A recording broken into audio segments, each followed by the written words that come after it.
Estamos de volta aqui com o nosso AgroB e abraçando a você que está em Uberaba e Uberlândia, no Triângulo Mineiro, você que está nos acompanhando agora em Patinga, no Vale do Aço, Governador Valadares, na região leste de Minas, Juiz de Fora está acompanhando a gente também, na Zona da Mata. E eu quero abraçar você que está nos acompanhando em Belo Horizonte, Contagem, Betim, Nova Lima, Sabará. Quem está aqui comigo hoje é a Fernanda Fonseca, turismóloga e chefe de cozinha.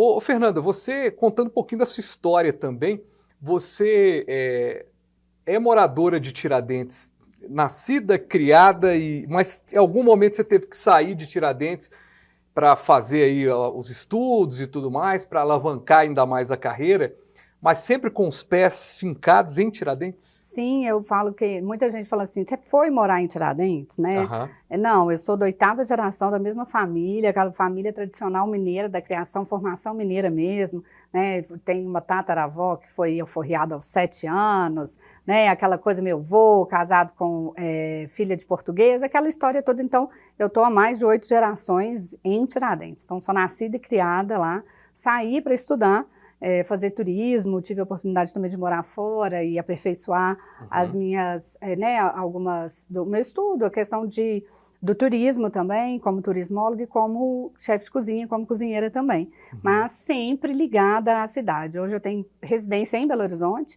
mas eu estou sempre em Tiradentes, o nosso restaurante lá, e agora com a nossa filial aqui, né, que ainda só delivery, mas estou bastante aqui também. Ó, eu quero dizer que eu falei assim, uma espécie de filial, porque na apresentação tá, né, do restaurante uma espécie de filial, porque ainda não tá como é lá em Tiradentes. Não tem a mesma experiência de viver, de estar lá como em Tiradentes. A gente tem, a gente está num prédio de 1720, Okay. Então tem todo um ambiente, é outra experiência. Mas com o delivery aqui, a gente tem uma embalagem super diferenciada, de proporcionar uma experiência diferente com o delivery. Inclusive de desmistificar que delivery é só fast food, não é.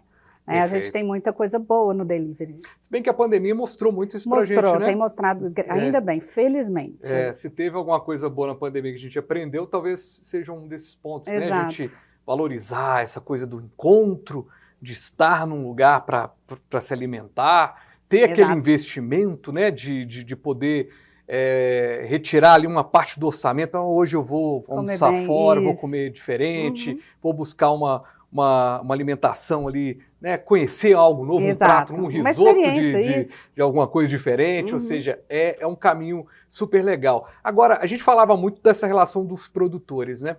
Os produtores são um braço forte aí para vocês na produção, e a partir de ter aí essa relação com a cozinha, imagino que nunca foi tão, no passado não era tão fácil você ter tudo do que você precisa. Hoje, se bobear, você tem grande parte, até mesmo da pecuária, você consegue algumas coisas também, né? Dependendo ali de produtores locais.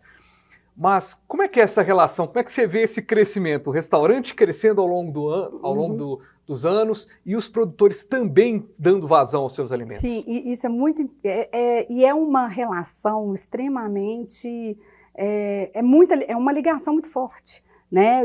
Eu vou te dar um exemplo agora, que eu nunca tinha vivido isso, e a gente não tinha passado por isso, né? A minha avó também não.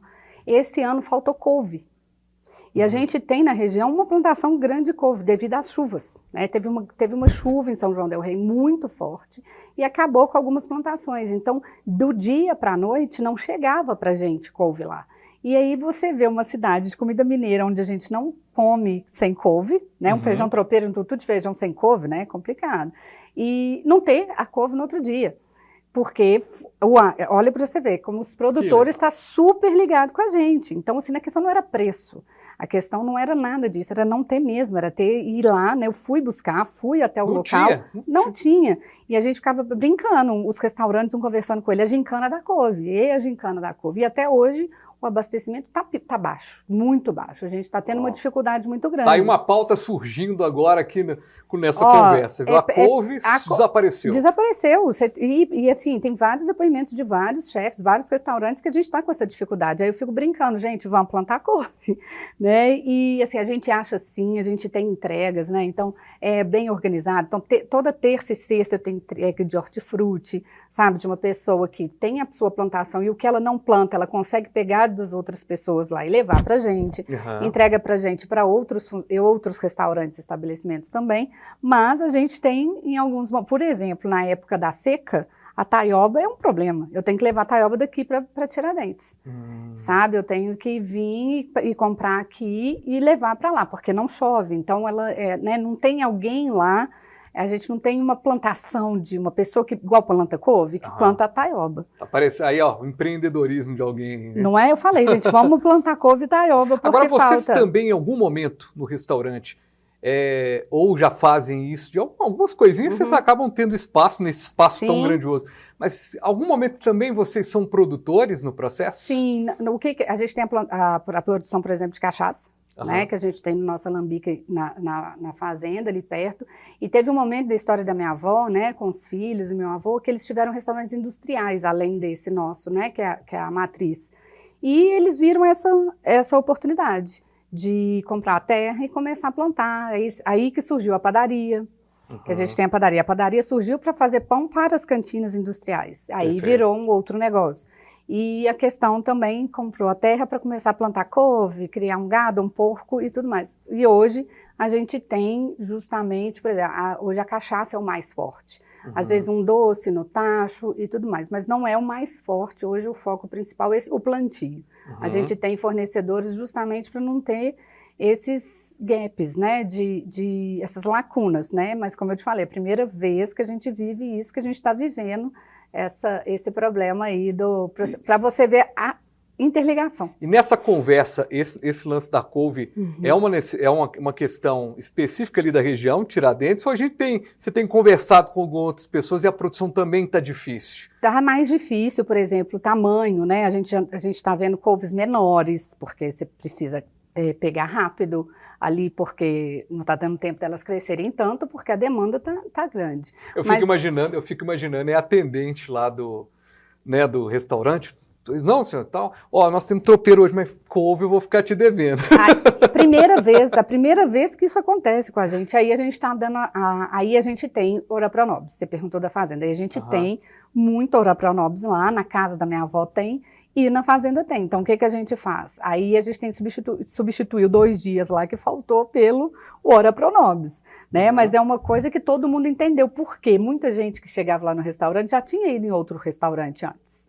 E falou assim, nossa, o restaurante também estava com esse mesmo problema. Então, é uma coisa que ficou todo mundo conversando sobre essa falta. Que interessante. Né? E pegando o embalo aí dessa questão da couve, tem produtos mais raros também na nossa, que não tem assim, tem a sazonalidade. A gente já falou muito aqui no programa, aqui no AgroB, a gente já venceu muito ao longo dos anos esse problema em relação à sazonalidade. Então, até a própria produção do agro facilita isso, os pequenos produtores estão investindo em técnicas cada vez melhores para poder ter o milho, por exemplo, em mais partes do ano. Mas tem algum produto mais raro, assim, que você tem aquele cardápio que você já nem mostra lá, não tá nem, o prato não está nem lá no cardápio para que não tenha o risco da pessoa pedir e não ter o produto? A gente tem, como eu te falei, a gente tem a questão, por exemplo, com a taioba, né? Porque, por exemplo, eu tive um evento uma vez no Festival Gastronômico que era um outro prato com taioba, porque a taioba, ela, por exemplo, ela está na memória afetiva das pessoas, do brasileiro. Ela não está mais no nosso dia a dia. Então, quando a gente fala um prato com taioba, remete à avó. Remete à terra, àquela casa pequena, aquela casa com todo mundo comendo em volta do fogão a lenha e tudo. Então, taioba está muito nesse... Então, ela chama muita atenção. E eu falei, a gente criou esse prato, né, eu e meu pai lá, com a taioba, e levei a quantidade, tinha lá na sexta-feira era um evento até o domingo, na sexta-feira acabou a taioba. Uhum. Não tinha taioba. Não tinha taioba, não era chuva, não era nada. Então, assim, aí veio isso que você falou. Então, nesse período de, por exemplo, abril até setembro, não é interessante ter no nosso cardápio um prato com taioba, porque pode correr o risco de eu não ter. Ok, aí já é retirado desse processo. Ô, Fernanda, nosso papo tá tão bom, mas tão bom, que eu queria te perguntar se você tem mais meia hora pra gente fazer um outro episódio aqui na sequência. Tenho. Porque é o seguinte, porque eu acho que vai ficar faltando, se eu começar a falar aqui de empreendedorismo no que diz respeito ao restaurante e a ligação com o agro, a gente não vai encerrar esse programa da melhor maneira. Então, eu quero te convidar para participar de mais um episódio. A gente vai gravar e a gente vai ver amanhã esse outro episódio. Pode ser? Vamos lá. A Fernanda Fonseca, turismóloga e chefe de cozinha, está aqui com a gente. Fernanda, esse episódio, se caso a pessoa não ver o outro episódio, como é que a turma te acha? Como é que a turma vai lá no Instagram, te acha o restaurante? Excelente. Pode procurar a gente no @restaurante Padre Toledo. Nós estamos no Instagram. E também tem o @fe.fonseca.mg, né, que eu dou muitas dicas. A gente tem trabalhado, como eu te falei, na questão de turismóloga também, trabalho muito a questão da produção associada ao turismo, e o agro está interligado. Então, mas a gente está basicamente o restaurante Padre Toledo, 52 anos em Tiradentes, o restaurante mais antigo da cidade. É um prazer receber. Legal. Eu nunca fiz isso aqui no programa, viu, gente? Mas terminou aqui, a gente tem que continuar o programa num outro dia. Então, você está na TV a cabo, te contar o seguinte. A gente vai continuar o papo com a Fernanda amanhã, com mais questões envolvendo aí o empreendedorismo, agora entrando no empreendedorismo no agro. Quero entender um pouco mais essa dinâmica da chefe de cozinha, com os produtores. E amanhã você vai ver, né, esse episódio. Você está acompanhando na TV. Agora, se você está acompanhando na internet, aí eu te digo que os 2 episódios já estão lá. Você pode acompanhar o primeiro episódio e o segundo episódio aqui com a Fernanda Fonseca. A gente volta, então, numa próxima edição do nosso AgroB. Valeu!